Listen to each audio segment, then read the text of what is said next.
So sometimes when we hear this disrespectful statements from people that sometimes we don't even expect, why does this happen?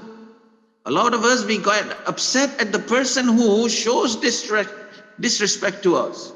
Why did my wife say this to me? Why did my child say this to me? We get upset.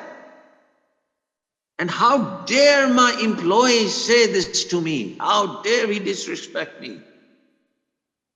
And we forget that these messages of disrespect are coming to us because we are not fearful of Allah. We are committing sins.